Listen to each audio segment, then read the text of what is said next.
Update sidang peninjauan kembali di PN Cirebon, sudah ada rekan kami Camar Hainda di sana. Selamat siang Camar. Ya, Camar, bagaimana situasi terkini? Saat ini break ya, sedang break sidang PK. Apa yang terjadi di sana? Ya baik, selamat siang Gede dan juga pemirsa. Benar sekali bahwasanya sidang peninjauan kembali Saka Tatal saat ini sedang diskors untuk beberapa waktu ke depan. Dan tepat di belakang saya akan menunjukkan kepada Anda ini merupakan aliansi dari Permahi ataupun juga Perhimpunan Mahasiswa Hukum Indonesia yang saat ini sedang memberikan dukungan moral kepada Saka Tatal. Adapun mereka ini sudah hadir sejak pukul 10 pagi waktu Indonesia Barat untuk bisa menyuarakan aspirasi mereka untuk mengusut tuntas. Seperti yang Anda lihat, ada tulisan usut tuntas semua dalangnya dari kasus Vina. Dan setelah ini, Gede, tidak hanya dari aliansi mahasiswa saja, namun aksi ini nantinya juga akan dibersamai oleh masyarakat bersuara Cirebon yang nantinya akan memberikan aspirasi mereka. Sementara yang Anda lihat saat ini adalah pengamanan langsung dari Polres Cirebon Kota. Ada sekitar 154 personil yang berjaga baik dari dalam maupun juga luar.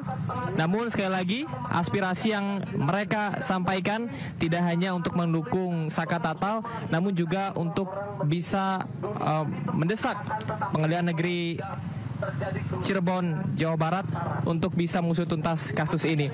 Gede, dapat kami sampaikan bahwasanya tadi persidangan berlangsung dengan lancar, di mana terdapat 8 saksi fakta, mulai dari saksi kunci Liga Akbar, kemudian ada teman Vina atas nama Mega dan juga Widi, serta keluarga dari Saka Tatal, Jaka dan juga Selis, serta sepupu Saka Tatal yakni Renaldi. Dan sampai dengan saat ini kami masih menunggu nantinya proses persidangan akan mulai kembali dalam beberapa waktu ke depan. Saat ini situasi dan kondisi di Pengadilan Negeri Cirebon, Jawa Barat ini masih terpantau kondusif begitu, meskipun kalau kita lihat untuk jalan setengah ataupun juga separuh badan jalan ini masih terus digunakan untuk melaksanakan orasi. Dan saya akan mencoba untuk berbincang bersama dengan mahasiswa dari Permahi ataupun juga Perhimpunan Mahasiswa Hukum Indonesia. Saya akan mencoba berbincang bersama dengan ketua orasi yang ada di sini, Gede. Narapidana yang hari ini masih menetap di dalam penjara, dia harus bebas. Baik. Selamat siang, Mas. Mohon izin dari Anyus TV, dengan Mas siapa? Gimnastiar, Pak. Mas Gimnastiar, kita ingin bertanya maksud dan tujuan Anda datang bersama dengan teman-teman dari Permahi, betul ya? Oke, silakan Mas. Baik, yang pertama kami dari Perhimpunan Mahasiswa Hukum Indonesia melakukan gelar aksi solidaritas. Itu yang pertama. Karena kenapa kemudian kita menganggap perlu untuk melakukan aksi solidaritas ini adalah kami juga ingin mendukung bahwasanya keadilan dan juga kebenaran itu harus dijunjung tinggi. Karena apa? Kalaupun memang Saka Tatal itu dia tidak terlibat dan tidak bersalah, kami juga mendorong Pengadilan Cirebon Kota dan juga negara untuk kembali memulihkan nama baiknya dan juga mengganti rugi atas tertahannya Saka Tatal beberapa tahun di dalam penjara. Baik, mohon izin sebelumnya dengan Mas siapa? Gimnastiar, Bang. Mas Gimnastiar, ini kan kita lihat dari jam 10 pagi sudah mulai datang mahasiswa dari Perhimpunan Mahasiswa Hukum Indonesia. Kalau tadi Anda berbicara mengenai adanya ketidakadilan ataupun juga pengusutan tuntas dari kasus ini yang betul-betul harus diselidiki. Bagian mana yang paling penting menurut Anda dalam kasus ini yang menyebabkan kesalahpahaman ataupun juga hal yang perlu dikritisi?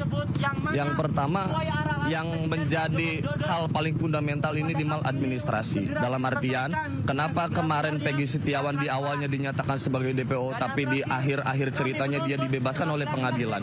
Tapi di berkas-berkas awal Peggy Setiawan ini kan memang tertuang dan dia juga memiliki peran dan segala macam. Tapi di pengadilan dia terbukti tidak bersalah. Nah, selanjutnya adalah kami juga bertanya-tanya, berarti semua skenario yang kemudian ada di dalam berkas pengadilan, di berkas BAP, di dalam keterangan keterangan-keterangan saksi ini semuanya rekayasa. Jadi kami juga bertanya-tanya apakah kasus ini rekayasa atau tidak. Tapi terlepas dari direkayasa atau tidaknya kasus ini, kami juga menuntut bagaimana caranya dua korban ataupun dua nyawa yang hilang di 2016 itu harus menemukan keadilan dan memang harus kita perjuangkan secara bersama. Mungkin itu. Tadi Anda sampaikan juga bahwasanya ada kesalahan dalam administrasi, kemudian dalam pengusutan kasus ini ya. Kalau kita berbicara tentang 10 novum ataupun juga bukti-bukti baru yang akhirnya ditolak oleh jaksa penuntut umum, tanggapan Anda seperti apa? 10 novum yang ditolak oleh jaksa penuntut umum, bukti-bukti barunya. Baik, untuk 10 bukti-bukti baru yang kemudian ditolak oleh jaksa, yang pertama kami juga harus kemudian bisa menghargai keputusan yang telah diambil oleh jaksa, itu yang pertama. Tapi yang kedua, ke depan juga kami akan terus mempelajari tentang 10 novum itu kenapa bisa ditolak. Kami juga akan kemudian mempelajari itu semua, karena per hari ini kita masih fokus kepada kajian-kajian mengenai perjalanan kasus PIN ini dari awal hingga saat ini, Mas. Mengungkap kebenaran begitu ya. Apakah aksi ini akan dilaksanakan kembali karena mengingat akan dilanjutkan rencananya pada hari Kamis? Sudah pasti, Mas, karena kami dari awal sudah berkomitmen bahwasannya sampai kapanpun kami akan terus mengawal kasus ini hingga selesai sampai tuntas. Mungkin kalau pertanyaannya akan menggelar aksi kembali, sudah pasti nanti ke depan kita akan kaji lagi, kita akan diskusi lagi, dan kita akan mengkonsolidir lebih banyak lagi massa dan juga elemen-elemen yang lain. Karena sudah menjadi kewajiban kita bersama, keadilan, kebermanfaatan, dan juga kepastian hukum harus kita jaga dan kita perjuangkan secara bersama-sama. Mungkin itu, Mas. Terima kasih Mas Gimnas atas informasinya.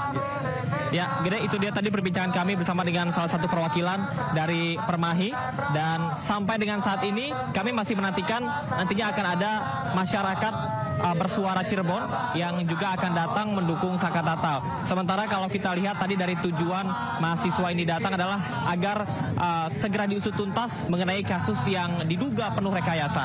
Sementara untuk 10 novum yang sebelumnya ditolak oleh jaksa penuntut umum, ini nantinya akan dibuktikan oleh saksi fakta dan juga saksi ahli yang akan diperiksa hari ini. Tadi untuk proses dari peninjauan kembali dengan mendengarkan apa yang disampaikan oleh saksi fakta, salah satunya adalah saksi kunci Liga Akbar yang mencabut BAP, dan kita harapkan dari keterangan-keterangan tersebut dan nantinya ada sekitar 5 saksi lagi yang akan memberikan pernyataan dan juga akan dikonfrontir. Kita harapkan bisa membuka kasus ini seterang benderangnya. Dan tepat di belakang saya, sekali lagi situasi dan kondisi di PN Cirebon ini masih terpantau kondusif. Kita sekali lagi akan nantikan bersama, nanti sesaat lagi akan ada masyarakat bersuara Cirebon yang akan hadir untuk bisa menyuarakan aspirasinya di depan PN Cirebon. Sementara demikian, Gede. Kita sudah menyaksikan kesaksian dari Jogi Nainggolan dan kemudian saksi Liga Akbar. Dan kita ada break, kemudian siapa yang akan diperiksa setelah jeda ini? Jamar. Ya, baik.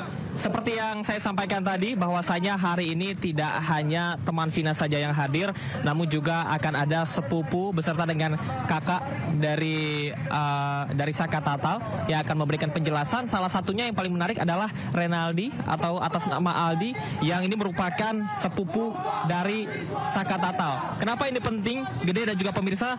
Karena Aldi ini merupakan satu dari sekian orang yang dikonfrontir dan juga diperiksa oleh polisi, namun Aldi ini berhasil untuk tidak masuk ke dalam daftar 7 tersangka dikarenakan meskipun telah diintimidasi, meskipun sudah dipaksa untuk mengaku, namun Aldi tetap bersikukuh bahwasanya dirinya tidak bersalah. Bahkan informasi yang kami dapat, informasi resmi dari kuasa hukum Saka Tatal, bahwasanya atas nama Aldi ini, Gede dan juga pemirsa, dirinya sempat menantang bahwasanya tidak masalah apabila ditembak mati begitu, karena dirinya memang tidak bersalah begitu, Gede.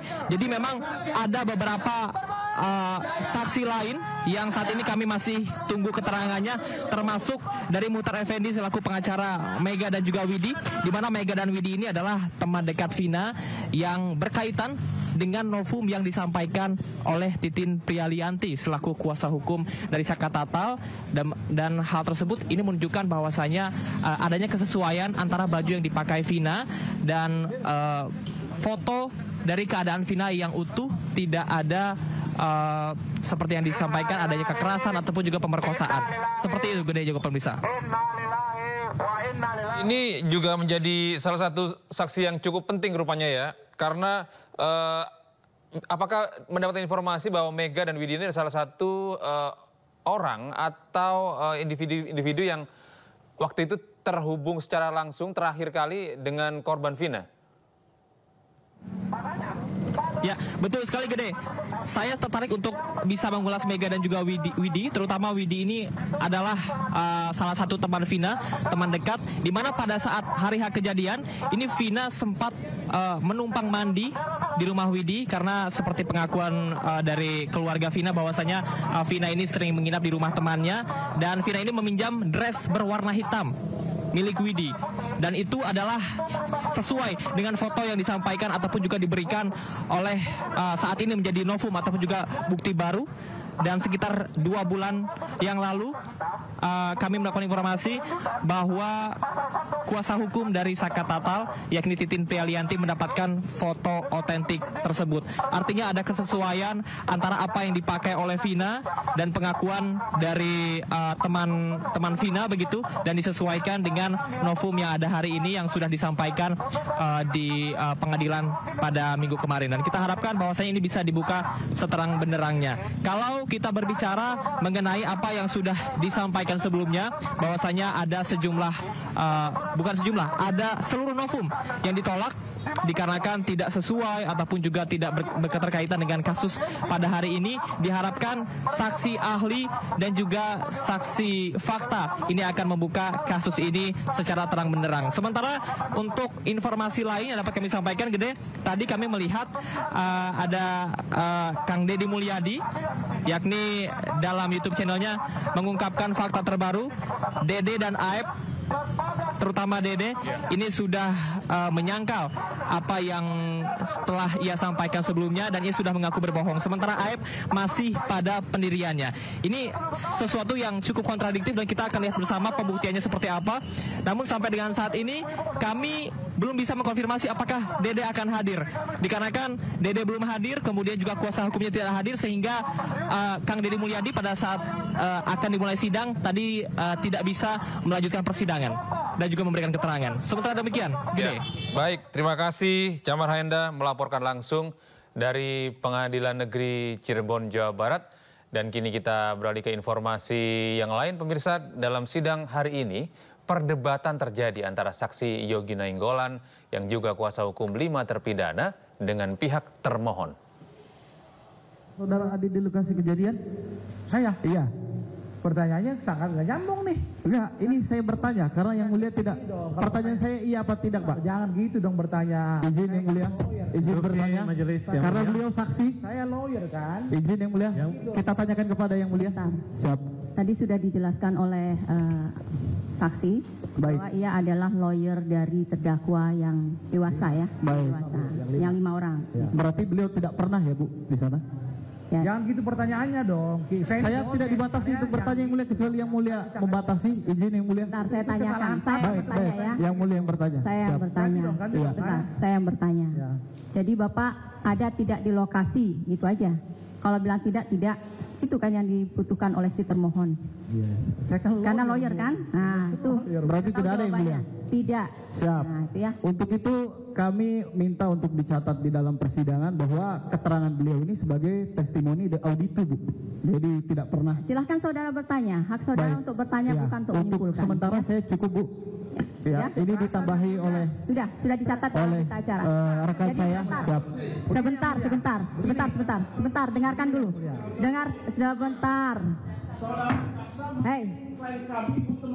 Sebentar. Kuasa pemohon tadi sudah ditunjukkan juru bicaranya siapa. Kemudian tadi sudah dari majelis juga sudah menerangkan bahwa dari termohon hanya punya hak untuk bertanya, tidak untuk menyimpulkan. Apapun yang disampaikan oleh termohon, tadi ada keberatan dari termohon, tetap akan dicatat dalam berita acara, gitu ya.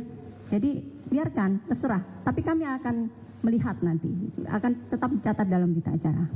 Gitu ya. Tapi izin yang mulia. Kan apa yang dikatakan oleh rekan jaksa ini kan saya mengatakan testimoni dari iya.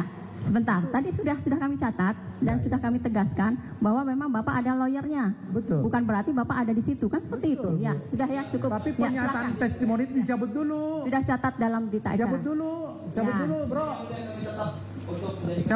Cabut dulu. Anda ngerti Nanti akan nggak? mempertimbangkan adalah Mahkamah Agung.